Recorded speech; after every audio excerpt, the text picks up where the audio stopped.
Hi everyone, welcome to GK hub. Okay అండి, present మనం నిఫ్టీని prediction చేస్తున్నాం. ఎస్టర్డే కూడా మనము నిఫ్టీ గురించి ప్రిడిక్షన్ చేస్తున్నప్పుడు ఫస్ట్ డే టైం ఫ్రేమ్లోనే మనం ప్రిడిక్షన్ చేయడం జరుగుతుంది. ఎందుకంటే డే టైం ఫ్రేమ్లో చూస్తున్నప్పుడే మనకు మార్కెట్ ఏ ప్యాటర్న్లో వెళ్తుంది, లేదా అప్ ట్రెండ్లో వెళ్తుందా, లేక డౌన్ ట్రెండ్లో వెళ్తుందా, లేదా సైడ్ వేస్లో వెళ్తుందా అనే విషయం మనం క్లారిటీగా తెలుసుకుంటాం. సో ఎస్టర్డే మనం చూస్తున్నప్పుడు మార్కెట్ ఎక్కడ క్లోజ్ అయిందంటే ఆల్మోస్ట్ ఈ యొక్క రెడ్ క్యాండిల్ చూడండి, 1 జూన్ ఇక్కడ క్లోజ్ అయినప్పుడు మనం ఏం చేసుకున్నాము, డే టైం ఫ్రేమ్ ప్రకారంగా ఇక్కడ మార్కెట్లో ఒక గ్యాప్ ఉందండి. ఈ గ్యాప్ యొక్క లోని అంటే మార్కెట్ ఇక్కడ ఉంది కాబట్టి ఒకవేళ గ్యాప్ డౌన్ అయితే వెంటనే ఇక్కడ ఒక సపోర్ట్ అనేది ఉంది. ఈ సపోర్ట్ 23,145. దీని లో బ్రేక్ అయిన తర్వాతనే బేరిష్గా చూడాల్సి ఉంటుంది. అంతకు బిఫోర్ దయచేసి బేరిష్ పొజిషన్ చూడకూడదు. ఒకవేళ దీని అబోవ్ సస్టైన్ అయితే అగైన్ కంటిన్యూ అప్ ట్రెండ్ వెళ్ళే అవకాశాలు ఎక్కువగా ఉన్నాయనుకున్నాం. బట్ ఈరోజు మీరు మార్కెట్ని చూసినట్లయితే ఆల్మోస్ట్ ఏమైందండి, ఈ యొక్క లోనే బ్రేక్ అవ్వలేదన్నమాట. ఈ యొక్క లోని గ్రీన్ కలర్ లైన్ ఏదైతే మీకు చూస్తున్నానో ఈ యొక్క లోని బ్రేక్ అవ్వలేదు. సో ఇది డే టైం ఫ్రేమ్లో కాబట్టి ఇక్కడ గ్రీన్ కలర్ లైన్ని మనం కాస్త ఏం చేద్దాము, బ్లాక్ కలర్లోకి చేంజ్ చేస్తున్నాం. ఎందుకంటే నెక్స్ట్ 15 మినిట్స్లో మీకు చేంజ్ చేసినప్పుడు టైం ఫ్రేమ్ ఈజీగా అర్థం అవ్వడానికి. సో ఇక్కడ ఏం చేసామంటే మార్కెట్ ప్రజెంట్ ఈ యొక్క బ్లాక్ కలర్ లైన్కి బిలో రాలేదు. ఏ బ్లాక్ కలర్ లైన్ అంటే 7th April 2026 and 8th April. ఈ యొక్క గ్యాప్ అనేది ఫిల్ చేయాల్సి ఉంది. ఆల్మోస్ట్ నియర్ బై వచ్చింది, బట్ కంప్లీట్గా ఫిల్ అయితే అవ్వలేదు. ఓకేనండి. సో ఈ బ్లాక్ కలర్ లైనే మీకు రేపటికి కూడా మేక్ ఆర్ బ్రేక్ జోన్ అవుతుంది ప్రజెంట్. రైట్. సో ఇప్పుడు నిన్నటి క్లోజింగ్ కంటే మార్కెట్ ఏమైంది, అబోవ్ క్లోజింగ్ అయింది. నిన్నటి క్లోజింగ్ కంటే ఈ రోజు క్లోజింగ్ దానికి అబోవ్ క్లోజ్ అయింది. నెక్స్ట్ మనం ఏం మాట్లాడుకున్నాం, 15 మినిట్స్ టైం ఫ్రేమ్లోకి వెళ్ళినట్లయితే మల్టిపుల్ టైమ్స్ మార్కెట్ ఏమైందండి, ఇక్కడ సపోర్ట్ తీసుకుందని ఒక వాల్యూ చూచానా, సర్కిల్లో అప్లై చేసి చూస్తున్నాను చూడండి. క్లారిటీగా టైం ఎక్కువ తీసుకున్నా పర్లేదండి, సబ్జెక్టు నేర్చుకోవడము, సబ్జెక్ట్ని అర్థం చేసుకోవడం ఇంపార్టెంట్ అనమాట. సో ఇక్కడ ఏమవుతుంది, ఆల్మోస్ట్ ఇది ఎప్పటిది వాల్యూ 13th మే అనమాట. సో 13th మే యొక్క లోని మార్కెట్ ఏమవుతుంది, రెస్పెక్ట్ చేస్తుంది అగైన్ అండ్ అగైన్. ఎప్పటి నుంచి 13th మే తర్వాత అగైన్ మళ్ళీ ఇక్కడ 18th ఒకసారి వచ్చింది, ఇంచుమించు దీనికి నియర్ బై 20 వచ్చింది. And almost market previous day కూడా ఇక్కడ దాకా వచ్చి క్లోజ్ అయిపోయింది అనమాట. ఈరోజు ఓపెన్ అవ్వడం ఏమైందంటే దీని యొక్క రేంజ్లోనే ఓపెన్ అయింది. ఓపెన్ అయిన తర్వాత వెంటనే ఏమైంది, ఇక్కడ అగైన్ మార్కెట్ ఈ యొక్క జోన్లోనే సపోర్ట్ తీసుకుంది. వెంటనే ఇక్కడ ఒకవేళ పీ తీసుకోవచ్చు అంటే ఎస్టర్డేనే చెప్పానండి, ఇలా ఒకవేళ గ్యాప్ డౌన్ అయినా కానీ ఇలా డౌన్ సైడ్ బ్రేక్ అవుతున్నా వెంటనే బేరిష్ పొజిషన్ చూడకూడదు అని చెప్పాను. ఎందుకంటే ఈ black colour line day time ఫ్రేమ్లో చెప్పాం కదా, వెంటనే మార్కెట్కి ఇక్కడ ఒక సపోర్ట్ ఉంది 23,145.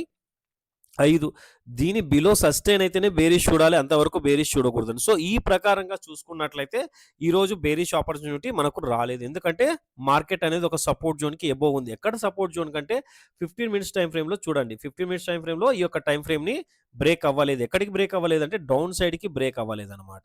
ఓకేనండి, వెరీ గుడ్. సో ఇప్పుడు ఏం చేస్తున్నాము, రేపటి యొక్క లెవెల్స్ని ఇప్పుడు తెలుసుకుందాం. సో ఇప్పుడు మార్కెట్ ఏం చేసింది, ఆ బాక్స్ జోన్ ఏదైతే గ్రీన్ కలర్లో ఉందో అదంతా బయింగ్ జోన్ అనమాట. బయ్యర్స్ అక్కడ అట్రాక్టివ్గా ఉన్నారు, ఇంట్రెస్టెడ్గా ఉన్నారు, స్ట్రెంత్లో ఉన్నారు అనమాట. సో అక్కడి నుంచి మార్కెట్ ఏమవుతుంది, అప్ సైడ్కి వెళ్ళడం జరిగింది. అలాగే ప్యాటర్న్ కూడా బ్రేక్అవుట్ అయింది. ప్యాటర్న్ ఏమైంది, బ్రేక్అవుట్ అయింది. ఏ ప్యాటర్న్ బ్రేక్అవుట్ అయింది, డౌన్ ట్రెండ్ ప్యాటర్న్ బ్రేక్అవుట్ అయింది. బాగా గమనించండి.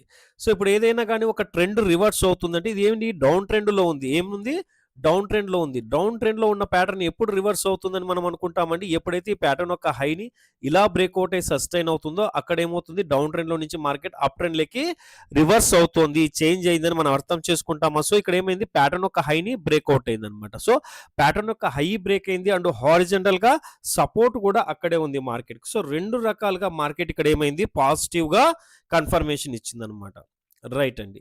సో ఇప్పుడు ఏమైంది, ఈ విధంగా ఈరోజు మార్కెట్ అయితే తెలుసుకున్నాం. మరి రేపటికి సపోర్ట్ అండ్ రెసిస్టెన్స్ లెవెల్స్ని ఎలా అనుకున్నామంటే, ఏదైతే ఈ గ్రీన్ కలర్ బాక్స్ జోన్ కనిపిస్తుందో, కొంచెం జూమ్ చేస్తానండి. సో ఏదైతే గ్రీన్ కలర్ బాక్స్ జోన్ కనిపిస్తుందో ఇది సపోర్టు.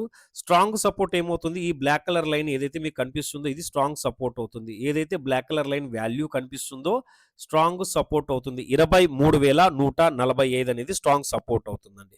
అలాగే మార్కెట్ రేపు ఏ వాల్యూని బ్రేక్అవుట్ తర్వాత మంచి ర్యాలీ అనేది మనం చూస్తామంటే, మీరు బాగా గమనించండి ఒక్కసారి, ఈ యొక్క వాల్యూ అనేది మార్కెట్ రేపు బ్రేక్అవుట్ అవ్వాలి. ఈ యొక్క వాల్యూని బ్రేక్అవుట్ అయితే మార్కెట్లో ఒక మంచి ర్యాలీ అనేది చూసే అవకాశం ఉంది. అది కూడా ఫస్ట్ టార్గెట్ నెక్స్ట్ ఏమవుతుంది, ఎక్కడి దాకా వెళ్తుందనేది మనం గమనించినట్లయితే ఆల్మోస్ట్ ఫస్ట్ టార్గెట్ మళ్ళీ ఇక్కడి వరకు ర్యాలీ జరిగే అవకాశాలు ఉన్నాయన్నమాట. సో, దీని తర్వాత నెక్స్ట్ ఏంటంటే టార్గెట్స్ ఇక్కడ అండ్ అగైన్ 23,950 నెక్స్ట్ 23,982.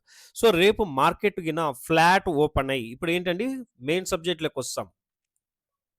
రేపు మార్కెట్ ఓపెన్ అయిన తర్వాత ఏమి ఓపెను? ఫ్లాట్ ఓపెన్ అయ్యి అబోవ్‌కి మూవ్ అవుతుంటే first resistance and first target ఏమవుతుంది? ఈ వాల్యూ అవుతుంది. 23,602 అవుతుందండి. ఒకవేళ దీని తర్వాత అగైన్ కంటిన్యూగా ఇలా బ్రేక్‌ఔట్ అయ్యి సస్టైన్ అయితే అప్పుడేమవుతుంది? సెకండ్ టార్గెట్ 23,800 అవుతుంది. 23,800 second target and second resistancy అవుతుంది. సో, ఈ విషయాన్ని బాగా గుర్తుపెట్టుకోండి.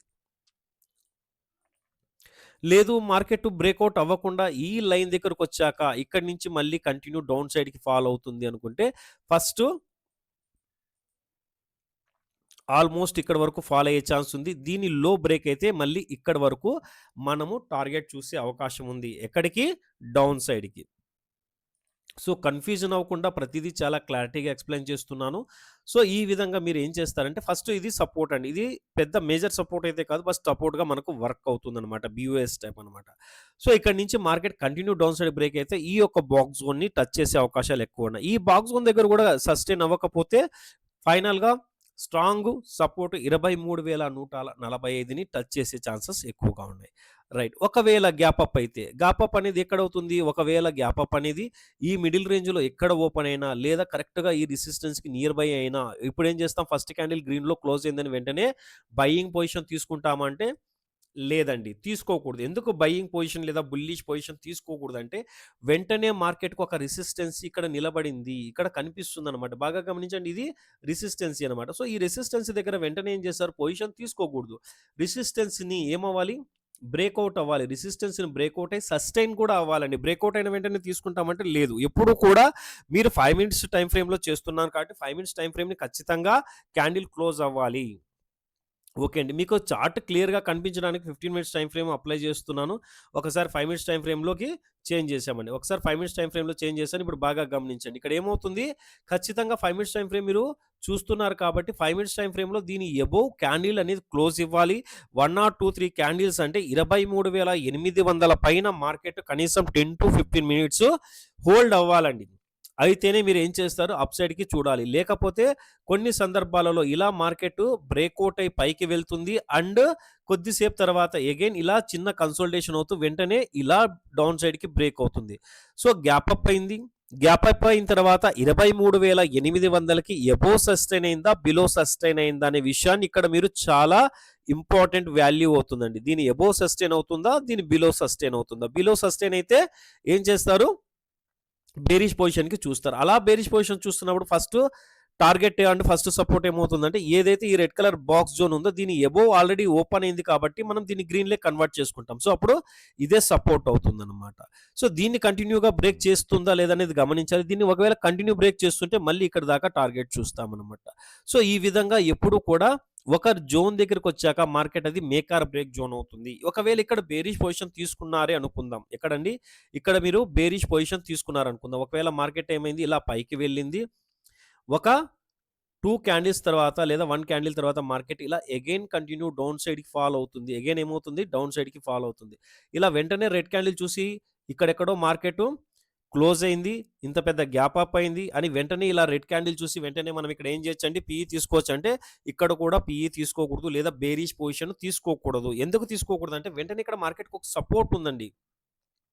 దీని అబోవ్ ఓపెన్ అయింది కాబట్టి ఇదే మనకు సపోర్ట్ అవుతుంది. సో, ఈ సపోర్ట్‌ని బ్రేక్ అవ్వనంత వరకు ఎక్కడికి బ్రేక్ అవ్వాలి? ఈ సపోర్ట్‌ని డౌన్ సైడ్‌కి బ్రేక్ అవ్వాలి. సపోర్ట్ డౌన్ సైడ్‌కి బ్రేక్ అయితేనే మీరు బేరిష్ పొజిషన్ చూస్తారు. Point number 1. పాయింట్ నంబర్ 2 ఏమవుతుంది? ఏదైతే ప్యాటర్న్‌లో గ్రీన్ కలర్ క్యాండిల్ ఉందో ఈ క్యాండిల్‌కి ఇన్‌సైడ్‌లోనే ఉంది. క్యాండిల్ యొక్క లోని బ్రేక్ అవ్వలేదు. క్యాండిల్ యొక్క లోని బ్రేక్ అవ్వలేదండి. ఈ ఇన్‌సైడ్ క్యాండిల్ గురించి చెప్తాను. సో, ఎప్పుడైతే నెక్స్ట్ క్యాండిల్ కూడా ఇలా మనకు క్లోజ్ ఇచ్చిందో ఇప్పుడన్నా బేరిష్ పొజిషన్ చూడొచ్చు అంటే ఇప్పుడు కూడా బేరిష్ పొజిషన్ చూసే అవకాశం అయితే మనకు లేదు. ఎప్పుడైతే ఈ యొక్క క్యాండిల్ లో బ్రేక్ అయిన వెంటనే తీసుకోవచ్చు అంటే తీసుకోకూడదు. ఎందుకంటే బ్రేక్ కొన్నిసార్లు ఇలా జరుగుతుంది. మళ్ళీ అగైన్ మార్కెట్ కంటిన్యూ పైకొచ్చి ఇలా కూడా క్లోజ్ అయ్యి పైకి వెళ్ళేసే అవకాశం ఉంటే ట్రాప్ జరగకుండా కన్ఫామ్‌గా దీని బిలో ఒక క్యాండిల్ అన్నా క్లోజ్ అవ్వాలి. ఆ గ్రీన్ కలర్ లైన్ ఏదైతే కనిపిస్తుందో దాని బిలో ఒక్క క్యాండిల్ అన్నా క్లోజ్ అవ్వాలి. అప్పుడే మీరు ఏం చేయొచ్చు బేరిష్ పొజిషన్ కన్ఫర్మేషన్ తీసుకోవచ్చు. అలా మీరు ఏం చేస్తున్నారు ఇక్కడ ఒకవేళ పొజిషన్ తీసుకుంటుంటే ఇక్కడ మీరు పొజిషన్ తీసుకుంటున్నారనుకుందాము. సో ఈ క్యాండిల్ యొక్క లోలో పొజిషన్ తీసుకుంటే స్టాప్ లాస్ ఏమవుతుంది? స్టాప్ లాస్ కూడా మనం చూడాలి. టార్గెట్ కూడా చూడాలి కదండీ! సో టార్గెట్ ఏమవుతుంది? 136 పాయింట్ అవుతుంది. ఏదైతే క్యాండిల్ బ్రేక్ డౌన్ జరిగిందో, ఏ క్యాండిల్ అయితే బ్రేక్ ఇచ్చిందో ఈ యొక్క వాల్యూని సో దాని అబోవ్ ఏం చేస్తారు? స్టాప్ లాస్ పెట్టుకోవడం చాలా బెటర్‌గా ఉంటుంది. లేదు ప్యాటర్న్ యొక్క హైలో నేను స్టాప్ లాస్ పెడతానంటే రిస్క్ ట్రేడర్స్ ఏం చేస్తారండి? ప్యాటర్న్ యొక్క హై వరకు కూడా స్టాప్ లాస్‌ని మెన్షన్ చేయొచ్చు. బట్ అక్కడికి ఏమవుతుందంటే లాస్ అనేది చాలా పెరుగుతుందండి. లాస్ అనేది ఇక్కడికి ఏమవుతుంది? ఎక్కువగా వచ్చే ఛాన్స్ ఉందన్నమాట. సో లాస్ అనేది ఎక్కువ అయ్యే ఛాన్స్ ఉంది. సో ఎప్పుడు కూడా ఇంత స్టాప్ లాస్ అనేది రెస్పెక్ట్ చేయడం మార్కెట్‌లో మంచి విషయం కాదనమాట. సో ఎప్పుడు కూడా స్టాప్ లాస్ అనేది చాలా మైనర్‌గానే ఉంటుంది. సో అలా చూసుకున్నప్పుడు ఏమవుతుంది? రిస్క్ అనేది రూ. 74 అవుతుంది. రివార్డ్ అనేది ఏమవుతుంది? ఆల్మోస్ట్ 144 అవుతుంది. 1:2 వచ్చే రేషియో ఉంది. ఒకవేళ ఈ సపోర్ట్‌ను కూడా కంటిన్యూ డౌన్ సైడ్‌కి బ్రేక్ ఇస్తుంటే ఏం చేస్తాము? రూ. 370 ఈ వాల్యూ మనకు మార్కెట్‌లో అగైన్ సపోర్ట్‌గా వర్క్ అయ్యే ఆపర్చునిటీస్ ఎక్కువగా ఉన్నాయన్నమాట. సో ఈ విధంగా ఇప్పుడేమవుతుంది మనకు రేషియో ఎలా వస్తుందంటే 4:2.6 రేషియోలో ప్రాఫిట్ అనేది వస్తుంది. రిస్క్ ఎంత అవుతుంది? 1%. సో రిస్క్ జస్ట్ రూ. 74 మాత్రమే మనకు రిస్క్ అవుతుంది. సో ఈ మెజర్ టూల్‌ని ఉపయోగించుకోవడం వల్ల మీకు చాలా బెనిఫిట్ ఉంటుంది. అండ్ మార్కెట్‌లో వ్యూ అనేది ఎంత నాకు రిస్క్ ఉంది, ఎంత రివార్డ్ వస్తుందనే విషయం క్లారిటీగా తెలుసుకునే అవకాశం ఉంటుంది. రైట్ అండి. ఈ విధంగా ఎప్పుడూ కూడా మార్కెట్‌లో ఏదైనా ఒక ప్యాటర్న్ ఫార్మ్ అయినాకనే మీరు ట్రేడ్ తీసుకోవాల్సి వస్తుంది. చాలామంది బిగినర్స్ చేస్తుంటారు ఒక చిన్న మిస్టేకు. మార్కెట్ కంటిన్యూగా అప్ సైడ్‌కి వెళ్ళింది ఇంకా పడిపోతుంది కదా అనేసి 1 ఆర్ 2 రెడ్ క్యాండిల్స్ చూసి వెంటనే ట్రేడ్ తీసుకుంటుంటారండి. సో ఆ ట్రేడ్ ఎలా మనకు లాసెస్ ఇస్తుందో ఇప్పుడు క్లియర్‌గా ఎక్స్‌ప్లెయిన్ చేస్తాను. బాగా గమనించండి. ఎక్కడ స్కిప్ చేయకండి. ఈరోజు చూడండి మార్కెట్ ఏమైంది? కంటిన్యూ అప్ సైడ్‌కి ర్యాలీ అవుతూ వెళ్ళింది. కంటిన్యూ అప్ సైడ్‌కి ర్యాలీ అవుతూ వెళ్ళింది. ఒక సపోర్ట్ దగ్గర నుంచి. చాలామంది ఏం చేస్తుంటాడంటే ఇలా మార్కెట్‌లో ఒక చిన్న మెజర్ చేస్తుంటారండి. కంటిన్యూ మార్కెట్ ఒక 192 పాయింట్స్ వెళ్ళింది. వెంటనే రెడ్ కలర్‌లో క్యాండిల్ కనిపిస్తనే బేరిష్ పొజిషన్ తీసుకుంటుంటారు. ఇక్కడ బేరిష్ పొజిషన్ తీసుకోవచ్చా వెంటనే అంటే ఖచ్చితంగా తీసుకోకూడదు. ఎందుకు తీసుకోకూడదు అనేది చెప్తానండి. సో ఈ ప్యాటర్న్ ఇంతవరకు నడుస్తుంది. ఇక్కడ రెడ్ కలర్ క్యాండిల్ ఫార్మ్ అవుతుందంటే, ఈ ప్యాటర్న్‌లో ఉన్నటువంటి లాస్ట్ గ్రీన్ క్యాండిల్ ఏమంటే కొంచెం జూమ్ చేసి చూపిస్తున్నాను చూడండి బాగా. ఏదైతే లాస్ట్ గ్రీన్ కలర్ క్యాండిల్ ఉందో, ఈ క్యాండిల్ యొక్క లోని బ్రేక్ అవ్వనంత వరకు కూడా సెల్లర్స్‌లో స్ట్రెంత్ రాలేదు. సో ఇక్కడ చూడండి ఇది గ్రీన్ కలర్ క్యాండిల్ ఫార్మ్ అయింది. దీని తర్వాత ఎవరైనా రెడ్ కలర్ చూసి వెంటనే ట్రేడ్ తీసుకున్నారనుకోండి, వాళ్ళు ఖచ్చితంగా లాస్‌లోకి వెళ్ళే ఛాన్స్ ఉంది. మళ్ళీ 5కెళ్ళింది. సో ఈ యొక్క వాల్యూ గమనించినారు కదా! నెక్స్ట్ ఇంకొక చోట మనకు ఇక్కడ కూడా చూడండి గ్రీన్ తర్వాత రెడ్ ఫార్మ్ అయింది. ఇంత హైట్‌కి ఇంత పెరిగిన మార్కెట్ ఇక్కడి నుంచి ఫాల్ అవ్వదని ఎవరైనా బేరిష్ పొజిషన్ తీసుకున్నారనుకోండి. క్యాండిల్ గ్రీన్ కలర్ క్యాండిల్ యొక్క లోని ఇది బ్రేకే అవ్వలేదు. అంటే ఇన్‌సైడ్‌లోనే ఉండిపోయింది. అంటే బయర్స్ స్ట్రాంగ్‌గా ఉన్నారు. సెల్లర్స్ వీక్‌గానే ఉన్నారు. ఇక్కడ చూడండి. ఇక్కడ తర్వాత కొంచెం రెడ్ కలర్ క్యాండిల్ పెద్దగా ఫార్మ్ అయింది. పెద్ద రెడ్ కలర్ క్యాండిల్ ఫార్మ్ అయింది. బట్ ఇక్కడ కూడా ఏమైంది గ్రీన్ కలర్ క్యాండిల్ యొక్క లోని బ్రేక్ అవ్వలేదండి. గ్రీన్ కలర్ క్యాండిల్ యొక్క లోని బ్రేక్ అవ్వలేదు చూడండి. ఈ క్యాండిల్ బ్రేక్ అవ్వలేదు. దీని తర్వాత ఫామ్ అయినటువంటి 1:40 క్యాండిల్ బ్రేక్ అవ్వలేదు. ఏమవుతుంది? కంటిన్యూగా ఇన్‌సైడ్ జరుగుతుంది. ఇలా ఇన్‌సైడ్ జరుగుతున్నప్పుడు ఎటువంటి పొజిషన్ తీసుకోం. జస్ట్ వెయిట్ చేస్తుంటామండి. సో దాని తర్వాత మీరు బాగా గమనించండి. ఎప్పుడు మనకు మార్కెట్‌లో బేరిష్‌నెస్ వస్తోందనేసి మీరు బాగా గమనించినట్లయితే ఆల్మోస్ట్ ఇలా మళ్ళీ red colour candle green form అయింది. Again red colour candle form అయింది. దీనికి ఇన్‌సైడ్‌లోనే ఉండిపోయింది. సో ఇక్కడ అగైన్ మళ్ళీ మనకేమవుతుంది? ఒక గ్రీన్ కలర్ క్యాండిల్ ఫార్మ్ అయింది. నెక్ టు నెక్ క్లోజ్ అయిందండి. సో ఇలా ప్యాటర్న్‌లో ఏమవుతుంది? ఇది ఈ విధంగా ఎప్పుడైతే ఈ గ్రీన్ కలర్ క్యాండిల్ యొక్క లోన్స్ బ్రేక్ అవుతాయో అక్కడ మనము ఫాల్ ఎక్స్‌పెక్ట్ చేసే ఛాన్స్ ఉంటుందన్నమాట. సో ఆ ఫాల్ నెక్స్ట్ ఎక్కడి దాకా అవుతుంది? కంటిన్యూ ఇక్కడి దాకా అవుతుందా? లేదా ఏదైనా సపోర్ట్ అండ్ రెసిస్టెన్స్ మధ్యలో మనకు వర్క్ అవుతున్నాయా లేదని మనం గమనించాల్సి ఉంటుందండి. సో ఇప్పుడు ఇంకొక ప్యాటర్న్ కూడా ఇక్కడ వర్క్ అవుతుంది. ఎలా ప్యాటర్న్ అవుతుందంటే ఇది ఒక చిన్న ట్రెండ్ లైన్ ఫార్మ్ అయిందండి. ఈ ట్రెండ్ లైన్ యొక్క లో బ్రేక్ అయింది. మార్కెట్ కంటిన్యూ ఫాల్ అయింది. సో ఆ ఫాల్ అనేది ఏం చేస్తుందంటే వెంటనే ఇక్కడ వరకే ఫాల్ జరిగింది. కంటిన్యూ జరగలేదన్నమాట. సో ఒక క్యాండిల్ ఆపర్చునిటీ ఇచ్చింది. సెకండ్ క్యాండిల్ అయింది. నెక్స్ట్ వెంటనే గ్రీన్ కలర్ క్యాండిల్ ఏమైందండి? రెడ్ కలర్ క్యాండిల్ కన్నా కొత్త లో ఫార్మ్ అవ్వలేదు చూడండి. ఈ క్యాండిల్ ఇక్కడ లో క్లోజ్ ఇచ్చింది. కానీ నెక్స్ట్ లో దానికన్నా అబోవ్ వెళ్ళింది. అంటే రెడ్ కలర్ క్యాండిల్‌ని లోని బ్రేక్ అవ్వలేదు చూడండి. రెడ్ కలర్ క్యాండిల్ యొక్క లో ఏది బ్రేక్ అవ్వకుంటే ట్రెండ్ కంటిన్యూ అవ్వడం లేదన్నమాట. ట్రెండ్ కంటిన్యూ అవ్వాలంటే ముందున్న రెడ్ క్యాండిల్ కన్నా బిలో క్లోజ్ అవుతూ ఉండాలి. సో, ఇప్పుడు అర్థమవుతుంది కదా! క్యాండిల్ స్టిక్ ప్యాటర్న్ వల్ల ట్రెండ్ కంటిన్యూ అవుతుందా? లేదా ట్రెండ్ కన్సాలిడేషన్ అవుతుందా? లేదా ట్రెండ్ రివర్స్ అవుతుందా అనేసి. సో, దానివల్ల నేనెప్పుడూ ఒకే విషయాన్ని అగైన్ అండ్ అగైన్ చెప్తుంటాను. ఏమని? ట్రెండ్ అండ్ క్యాండిల్ స్టిక్ ప్యాటర్న్‌ని ఖచ్చితంగా నేర్చుకోండి. ఖచ్చితంగా క్యాండిల్ స్టిక్ ప్యాటర్న్‌ని నేర్చుకుంటేనే మనకు ఏ ప్యాటర్న్ ఎక్కడ రివర్స్ అవుతుందా? లేదా కన్సాలిడేషన్ అవుతుందా? అని ప్రతి ఒక్క విషయాన్ని మీరు అర్థం చేసుకోగలుగుతారు. సో, దయచేసి క్యాండిల్ స్టిక్ ప్యాటర్న్‌ని ఖచ్చితంగా ఫోకస్ చేయండి. క్యాండిల్ స్టిక్ ప్యాటర్న్‌ని నేర్చుకుంటేనే మీకు మార్కెట్‌లో సక్సెస్ రేట్ అనేది ఎక్కువగా ఉంటుంది. అది ఒక స్టాక్‌లో ఇన్వెస్ట్‌మెంట్ కావచ్చు, లేదా ఫ్యూచర్స్ చేయొచ్చు, లేదా ఆప్షన్స్ చేయొచ్చు. ఏది చేస్తున్నప్పటికీ కూడా క్యాండిల్స్ అనేది ఖచ్చితంగా నేర్చుకోండి. క్యాండిల్ స్టిక్ ప్యాటర్న్ అనేది వెరీ వెరీ ఇంపార్టెంట్. ఆల్మోస్ట్ ఒక 70+ టాపిక్స్ అయితే ఉంటాయండి స్టాక్ మార్కెట్‌లో. ఈ 70+ టాపిక్స్ అనేది ఖచ్చితంగా ప్రతి ఒక్కరు నేర్చుకోండి. దాని తర్వాతనే మార్కెట్‌లో ఇన్వెస్ట్‌మెంట్ అయినా, ట్రేడ్ అయినా చేయండి. ఓకే ఫ్రెండ్స్, రేపటికి ఇంపార్టెంట్ సపోర్ట్ అండ్ రెసిస్టెన్స్ ఇంకొకసారి మనము ఎక్స్‌ప్లెయిన్ చేసుకుందాం. ప్రెజెంట్ మార్కెట్ ఇక్కడ క్లోజ్ అయింది కాబట్టి దీని అబోవ్ ఉన్న వాల్యూస్ అన్నీ కూడా ఏవైతే మీకు రెడ్ కలర్‌లో చూపిస్తున్నానో అవి రెసిస్టెన్స్‌గా వర్క్ అవుతాయి. అలాగే దీని బిలో ఉన్న వాల్యూ అండ్ గ్రీన్ కలర్‌లో ఏవైతే మీకు ఇండికేట్ చేస్తున్నానో అవన్నీ సపోర్ట్‌గా వర్క్ అవుతాయి. మార్కెట్‌లో ఒక చిన్న make or break zone value ఏదైనా ఉంది అనుకుంటే రేపటికి అది ఈ యొక్క వాల్యూ మనం కొంచెం ఫోకస్ చేయాల్సి ఉంటుంది. ఫ్లాట్ ఓపెన్ అయినప్పటికి కూడా ఈ యొక్క వాల్యూ బిలో దిగితే మనము ఇక్కడి నుంచి ఇక్కడి వరకు ఒక టార్గెట్ చూసే ఛాన్సెస్ ఎక్కువగా ఉంటాయి. బట్ క్యాండిల్ బేస్ మీద ఇందాక మీకు చూపించాను కదా! ఎలా ప్యాటర్న్ రివర్స్ అవుతుంది, లేదా కన్సాలిడేషన్ అవుతుందా, లేదా కంటిన్యూ అవుతుందా అనేసి. సో, అలా మీరు తెలుసుకున్నప్పుడే మార్కెట్‌లో సక్సెస్ రేట్ అనేది ఇంకా ఎక్కువగా ఉంటుందండి. ఓకే ఫ్రెండ్స్, మనం చేస్తున్న వీడియో నచ్చినట్లయితే ఖచ్చితంగా లైక్ చేయండి. కొత్త వాళ్ళు ఎవరైనా మన ఛానల్‌ని చూస్తున్నట్లయితే ఖచ్చితంగా సబ్స్క్రైబ్ చేసి సపోర్ట్ చేయండి. థాంక్ యూ అండ్ జై హింద్.